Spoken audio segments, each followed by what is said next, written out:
প্রিয় দ্বাদশ শ্রেণীর শিক্ষার্থীরা, আশা করি ভালো আছো, সুস্থ আছো এবং নিরাপদে আছো। আজকে আমি তোমাদের সাথে 32 নম্বর ক্লাসে বিস্তার পরিমাপ এর লেকচার 2-এ তোমাদের সাথে আজকে বিস্তার পরিমাপ নিয়ে আলোচনা করব। আমরা লেকচার 1-এ বিস্তার পরিমাপের লেকচার 1-এ আমরা কেন্দ্রীয় প্রবণতা অর্থাৎ কেন্দ্রীয় পরিমাপকগুলো আমরা আলোচনা করেছিলাম, গড়, মধ্যক, প্রচুরক। আজকে আমরা বিস্তার পরিমাপ নিয়ে আলোচনা করব। তো আমরা চলো শুরু করি। তা আমরা গত ক্লাসে যে জায়গায় শেষ করছিলাম, গড়কে আমরা এক্স বার দ্বারা প্রকাশ করি। এক্স বার সমান হলো summation X I by N. আর মধ্যক আমরা শিখেছিলাম, মধ্যককে আমরা এম দ্বারা প্রকাশ করি বা এম দ্বারা প্রকাশ করি। এই মধ্যক এম দ্বারা প্রকাশ করি। আর প্রচুরক আমরা শিখেছিলাম, প্রচুরককে এম ও দ্বারা প্রকাশ করি। শিক্ষার্থীরা, আমরা এই তিনটি কেন্দ্রীয় প্রবণতা নিয়ে তোমাদের সাথে আলোচনা করেছিলাম। আর এই কেন্দ্রীয় প্রবণতার উপর ভিত্তি করেই কিন্তু বিস্তার পরিমাপ আলোচনা করতে হবে বা বিস্তার পরিমাপ নির্ণয় করতে হবে। তা আমরা আজকে এই তিনটা টপিকস সামনে রেখেই আমরা বিস্তার পরিমাপ নিয়ে শুরু করতে চাচ্ছি। শিক্ষার্থীরা, বিস্তার লক্ষ্য করো, বিস্তার কি আর বিস্তার পরিমাপ কি? বিস্তার পরিমাপ, এই দুইটা টপিকস আমরা শিখে তারপর আমরা অন্য টপিকসগুলোতে যাব। লক্ষ্য করো, আমি এখানে মধ্যককে এম ই দ্বারা প্রকাশ করা হয়, এম দ্বারা প্রকাশ করা যায় বা এম ই দ্বারাও প্রকাশ করা হয়। লক্ষ্য করো, বিস্তার কি? আমি একজন শিক্ষার্থীর বাংলা নম্বর একজন শিক্ষার্থীর বাংলায় নম্বর 60, ইংরেজিতে নম্বর 75, পদার্থতে নম্বর 88, রসায়নে নম্বর 77, জীববিজ্ঞানে নম্বর 66, উচ্চতর গণিতে নম্বর 80 এবং আইসিটিতে নম্বর 50 না, একটু দিয়ে আমরা 75। লক্ষ্য করো, একজন শিক্ষার্থীর তার বিজ্ঞান বিভাগের একজন শিক্ষার্থীর তার 7টি বিষয়ের 100 নম্বরের উপর সে এই নম্বরগুলো অর্জন করেছে। এখন এই নম্বরগুলোর প্রত্যেকটারই কি আছে? গড় আছে, মধ্যক থাকতে পারে, প্রচুরক থাকতে পারে। তাহলে আমরা এদের কেন্দ্রীয় মান আমরা বের করতে পারবো। কেন্দ্রীয় মানটা হলো এই তিনটার যে কোনো একটা, বা গড়, মধ্যক, প্রচুরক। আমরা প্রাথমিক স্টেজে গড়টাই মনে করি। তাহলে এদের গড় হবে, এই সবগুলোর কী করতে হবে? যোগ করতে হবে। তাহলে এই সবগুলো যোগ করলে হবে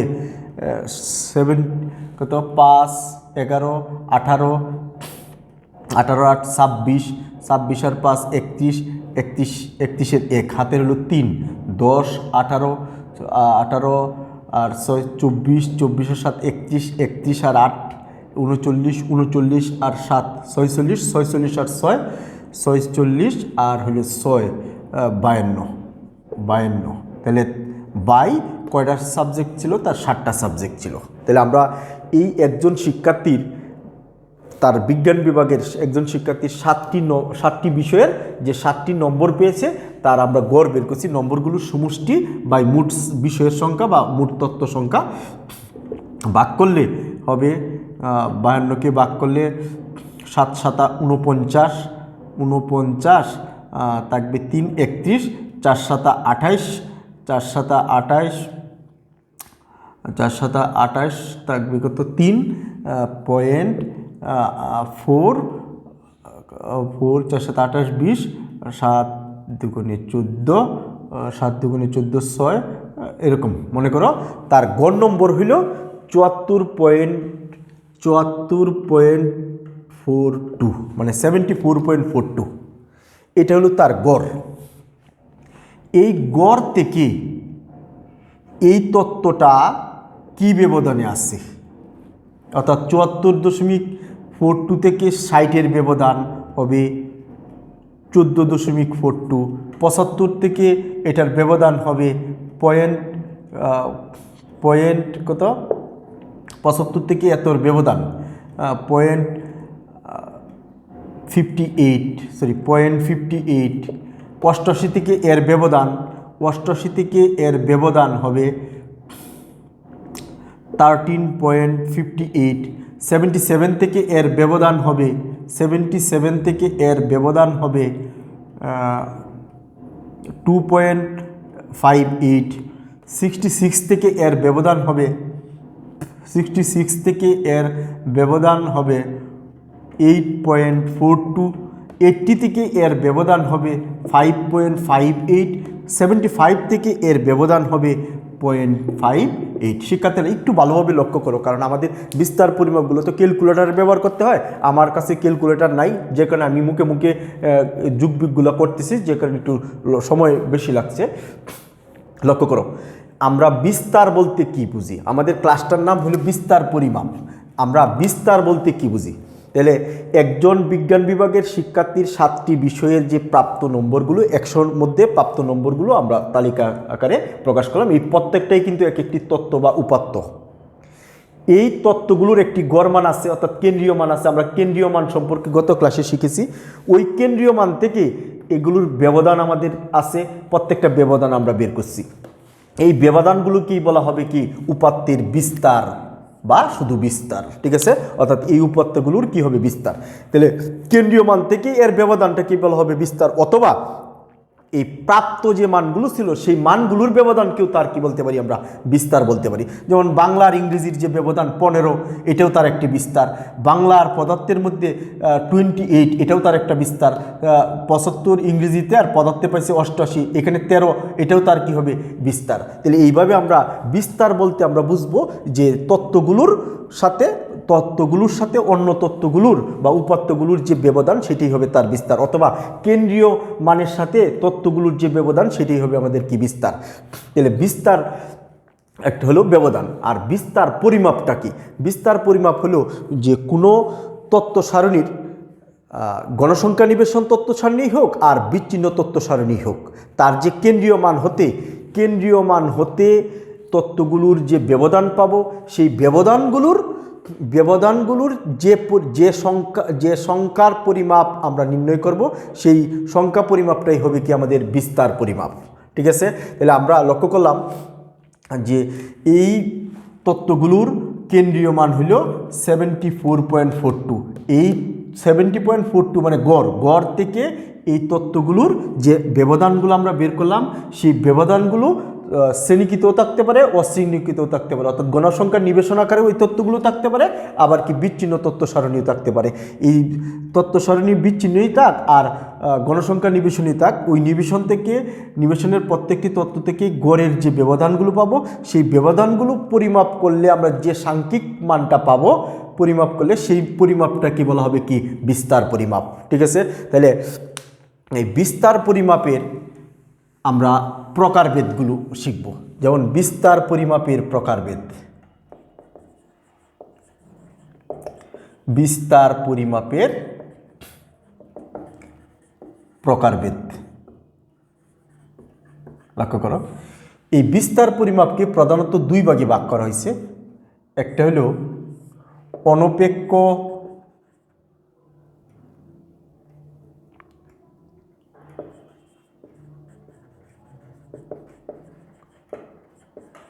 বিস্তার পরিমাপ বা পরম মান বিস্তার পরিমাপ। পরম বিস্তার পরিমাপ, এটা লিখতে পারি আমরা। পরম মান লিখে পরম বিস্তার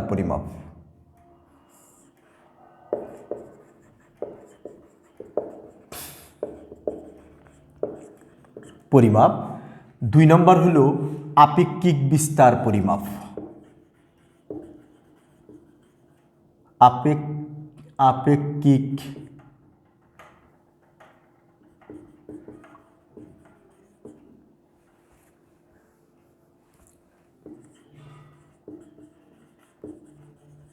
আপেক্ষিক বিস্তার পরিমাপ। শিক্ষার্থীরা একটু ভালোভাবে লক্ষ্য করো, আমরা বিস্তার পরিমাপের প্রকারভেদটা শিখতে চাচ্ছি। বিস্তার পরিমাপের প্রকারভেদ হলো দুই প্রকার, একটা হলো অনপেক্ষ বিস্তার পরিমাপ বা তাকে বলা হয় পরম বিস্তার পরিমাপ, আর একটা হলো আপেক্ষিক বিস্তার পরিমাপ। এই অনপেক্ষ বিস্তার পরিমাপকে আবার 4 ভাগে বিভক্ত করা হয়। লক্ষ্য করো, অনপেক্ষ বিস্তার পরিমাপকেও আবার 4 ভাগে বিভক্ত করা হয়। এক, আমরা সেই পরিমাপগুলো লিখব। এর আগে অনপেক্ষ বিস্তার পরিমাপটা আমরা কি সেটা বুঝতে চাই। অনপেক্ষ বিস্তার পরিমাপ হলো এই যে তত্ত্বগুলো দেওয়া ছিল বাংলা, ইংরেজি, পদার্থ রসায়ন, জীব, উচ্চতর গণিত, আইসিটির, এই তত্ত্বগুলো একটা এককে দেওয়া আছে, যেমন এটি একটি নম্বরের একক। এই তত্ত্বগুলো একটি এককে দেওয়া আছে। তাহলে আমরা এই কেন্দ্রীয় মানের সাথে এদের যে বিস্তার বের করব, সেই বিস্তারগুলো যদি ওই এককেই পাওয়া যায় তাহলেই তাকে কি বলা হবে? অনপেক্ষ বিস্তার পরিমাপ বা পরম বিস্তার পরিমাপ। আর আপেক্ষিক বিস্তার পরিমাপটা হলো যে এটি একটি বিচ্ছিন্ন তত্ত্ব সারণী। এরকম করে আমাদের গণসংখ্যা নিবেশন সারণী থাকতে পারে।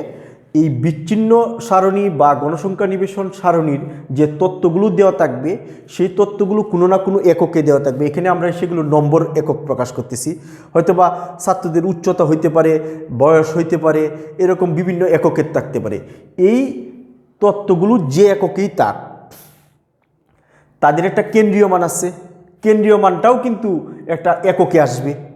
এই তত্ত্বগুলোর সাথে কেন্দ্রীয় মানের যে অনুপাত হবে বা যে অনুপাত আকারে প্রকাশ করলে এককবিহীন একটি সংখ্যা পাবো আমরা, সেই এককবিহীন সংখ্যাটাকে বলা হবে কি? আপেক্ষিক বিস্তার পরিমাণ। অর্থাৎ অনপেক্ষ বিস্তার পরিমাপ হবে একক সংযুক্ত পরিমাপ, আর আপেক্ষিক বিস্তার হবে এককবিহীন একটি সাংখ্যিক পরিমাপ বা বিস্তার পরিমাপ। তাহলে এখানে অনপেক্ষ বিস্তারটা হলো একক থাকবে।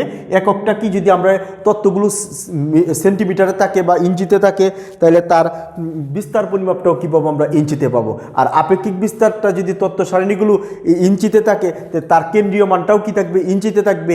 এই তত্ত্ব মানগুলোর সাথে তার কেন্দ্রীয় মানের যে অনুপাত হবে, অর্থাৎ শতকরায় প্রকাশ করলে সেটা হয়ে যাবে কি? মানে এককবিহীন পরিমাপ হয়ে যাবে। তখন তাকে কি বলা হবে? আপেক্ষিক বিস্তার পরিমাপ বলা হবে। তাহলে অনপেক্ষ বিস্তার হলো একক সংযুক্ত পরিমাপ, আর আপেক্ষিক বিস্তার হলো এককবিহীন পরিমাপ। তাহলে আমরা এই অনপেক্ষ বিস্তারকে আবার 4 ভাগে ভাগ করা হয়। একটা হলো একটা হলো পরিসর। 1 নাম্বার হলো পরিসর, 2 নাম্বার হলো গড় ব্যবধান, 3 নাম্বার হলো পরিমিত ব্যবধান, 4 নাম্বার হলো চতুর্থক ব্যবধান। শিক্ষার্থীরা একটু ভালোভাবে লক্ষ্য করো। আপেক্ষিক বিস্তার পরিমাপকে আমরা 4 ভাগে শ্রেণীবিভাগ করতে পারি, অর্থাৎ আমরা 4 ধরনের আপেক্ষিক বিস্তার পরিমাপ নির্ণয় করতে পারবো। আবার অনপেক্ষ বিস্তারকেও 4 ভাগে ভাগ করা হয়। এক হলো পরিসরাঙ্ক,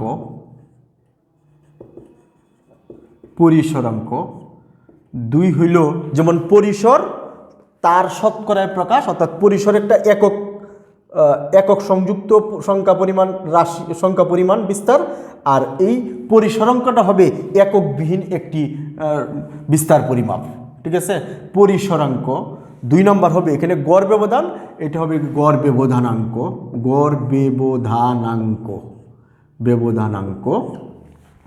3 নাম্বারটা ছিল পরিমিত ব্যবধান।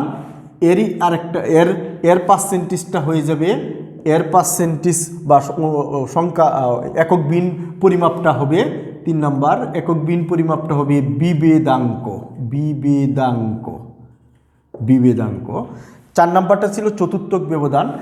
এর পার্সেন্টেজ বা শতকরায় প্রকাশ অথবা আপেক্ষিক বিস্তার পরিমাপ অথবা এককবিহীন যে বিস্তার পরিমাপটা পাবো তাকে আমরা চতুর্থক ব্যবধানাঙ্ক বলতে পারবো। চতুর্থক ব্যবধানাঙ্ক।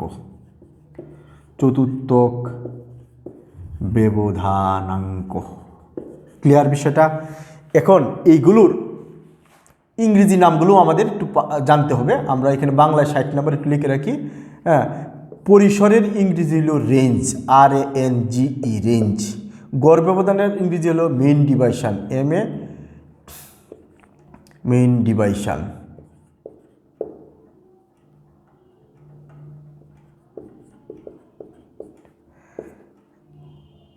পরিমিত ব্যবধান হইল স্ট্যান্ডার্ড ডিভাইশন, স্ট্যান্ডার্ড।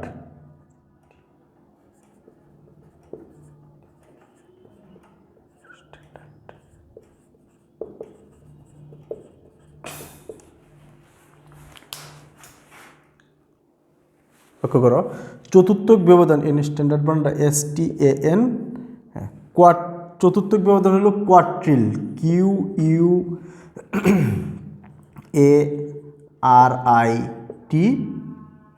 কোয়াট্রিল ডিভাইশন, কোয়াট্রিল ডিভাইশন। শিক্ষার্থীরা একটু লক্ষ্য করো,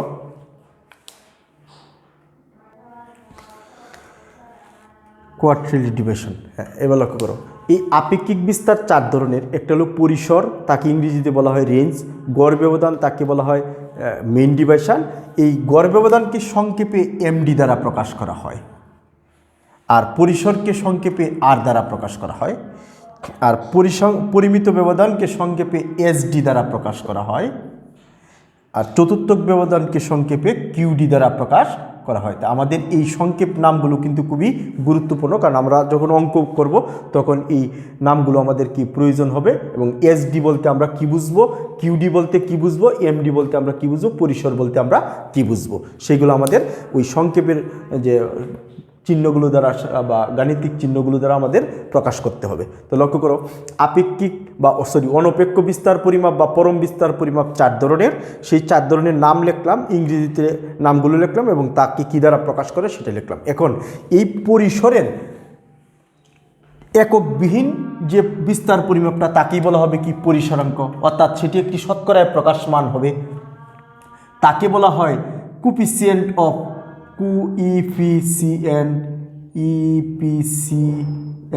coefficient of range, RANGE, coefficient of range. এই পরিসরকে রেঞ্জ দ্বারা প্রকাশ করা, পরিসরকে রেঞ্জ বলা হয়, বা রেঞ্জ দ্বারা ইংরেজি নাম হলো রেঞ্জ, তাকে R দ্বারা প্রকাশ করা হয়, আর পরিসরাঙ্ককে কোফিসিয়েন্ট অফ রেঞ্জ বলা হয়। এবার গড় ব্যবধান যেমন মেইন ডিভিশন, একে বলা হয় coefficient of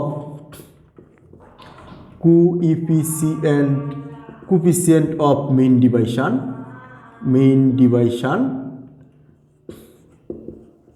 coefficient of mean division. আর পরিমিত ব্যবধানকে স্ট্যান্ডার্ড ডিভিশন, এই তাকে বলা হবে কোফিসিয়েন্ট অফ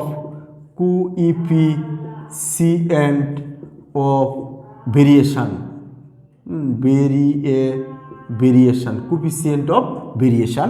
আর চতুর্থক ব্যবধান অর্থাৎ কোয়ালিটিভ ডিভিশনকে আমরা বলবো কোএফিসিয়েন্ট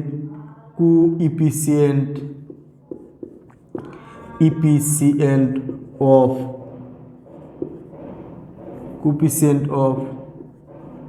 কোয়ালিটিভ ডিভিশন।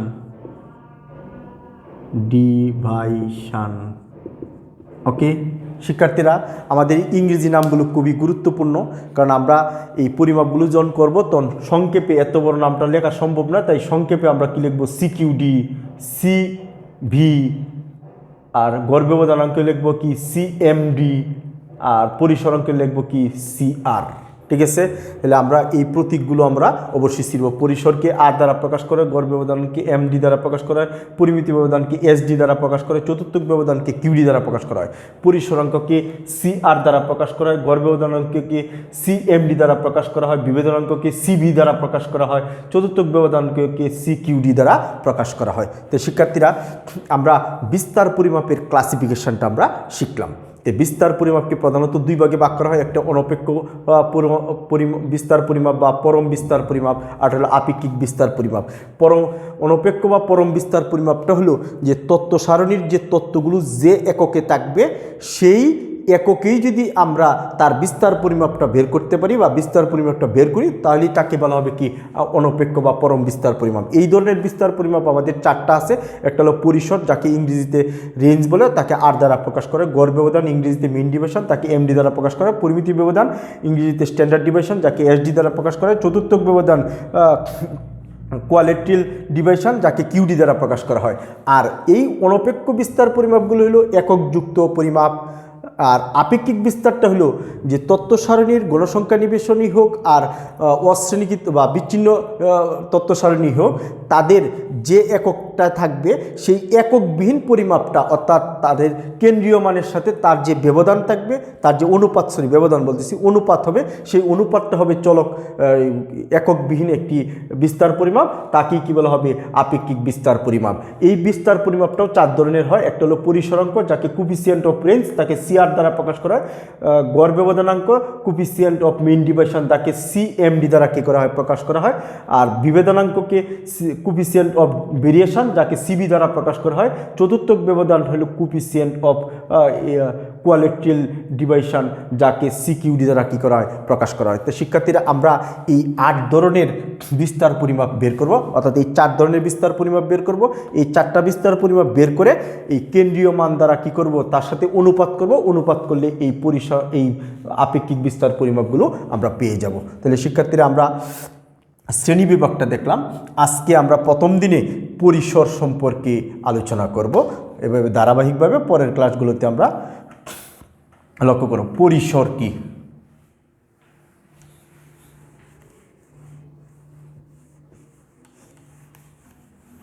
তাহলে আমরা প্রথমে পরিসর শিখব। আমি শুরুতেই একজন শিক্ষার্থীর 7টি বিষয়ের যে প্রাপ্ত নাম্বারগুলো, সেই নম্বরগুলো আমি লিখে রাখছিলাম, এবং 60-এর সাথে তাদের যে গড়, কেন্দ্রীয় মান, গড়ের যে ব্যবধানটা ছিল সেটা 14.42, আর এর গড় ব্যবধানটা ছিল 0.58। ঠিক আছে, সরি, এর ব্যবধানটা ছিল, বিস্তারটা ছিল 0.58। আমরা আজকে প্রথম দিনে পরিসর সম্পর্কে আলোচনা করব। পরিসরকে ইংরেজিতে বলা হয় রেঞ্জ, RANGE, রেঞ্জ। এই পরিসরটা হলো অনপেক্ষ বিস্তার পরিমাপ। তো পরিসর কাকে বলে? কোনো নিবেশনের গণসংখ্যা নিবেশনই হোক আর বিচ্ছিন্ন নিবেশনই হোক, কোনো নিবেশনের বা গণসংখ্যা নিবেশনের যে তত্ত্ব সারণী থাকবে বা তত্ত্বমান থাকবে, সেই তত্ত্বমানের সর্বোচ্চ মান থেকে সর্বনিম্ন মানের ব্যবধানকেই বলা হবে পরিসর। তাহলে এই যে একজন শিক্ষার্থীর 7টি বিষয়ের যে তার প্রাপ্ত নম্বর ছিল, সেই প্রাপ্ত নম্বরগুলোর মধ্যে সর্বোচ্চ নম্বর 88 এবং সর্বনিম্ন নম্বর 60, 88 আর 60। তাহলে 88টাই হবে আমাদের কি বলতো তত্ত্ব সারণীর কি সর্বোচ্চ মান। সর্বোচ্চ মান হবে 88, আর সর্বনিম্ন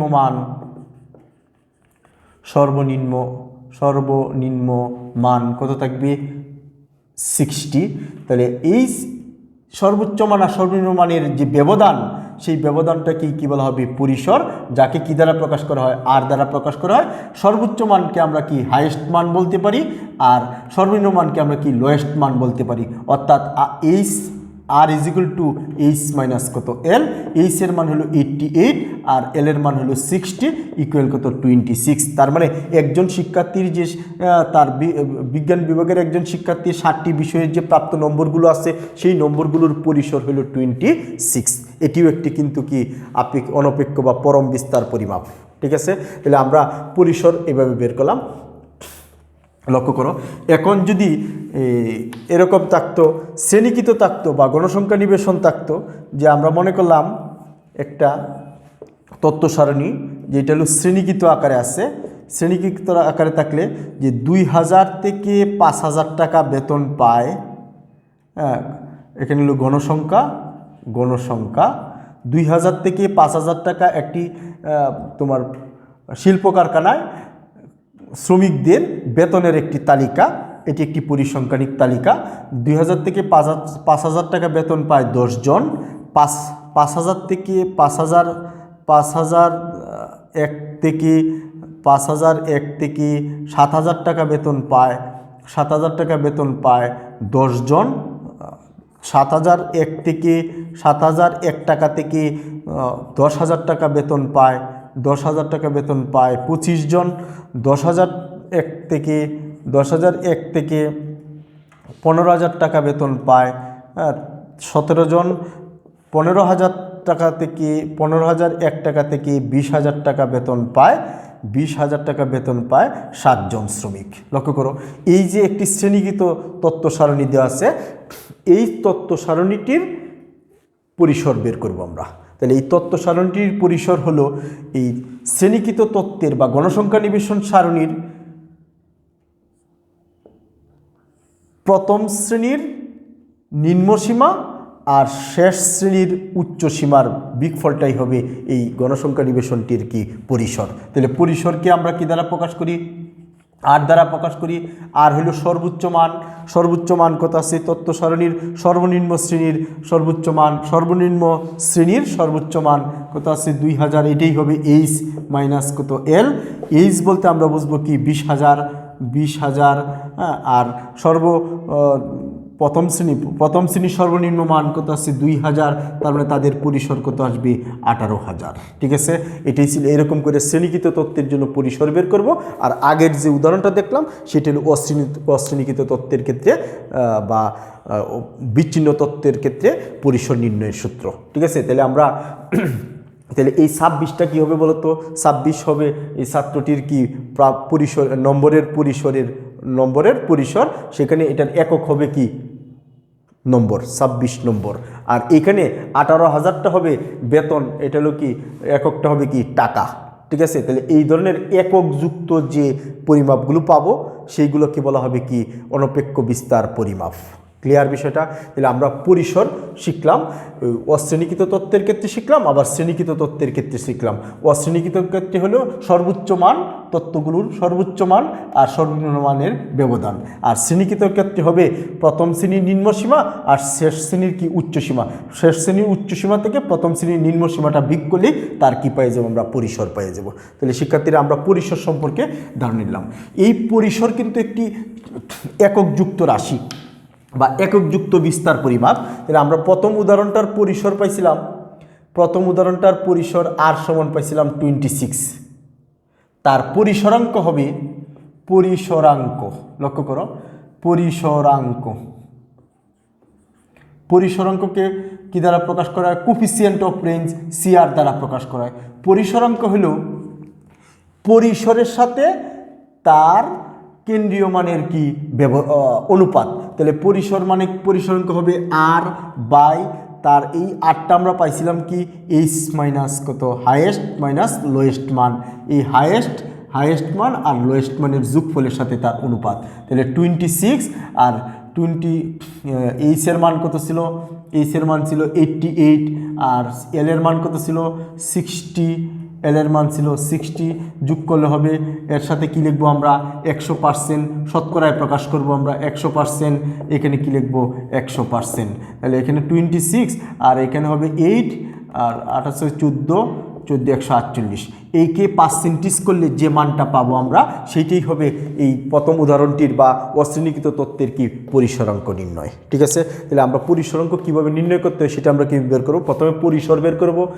পরিসর বাই পরিসরটা হাইয়েস্ট মান আর লোয়েস্ট মানের ব্যবধান ছিল।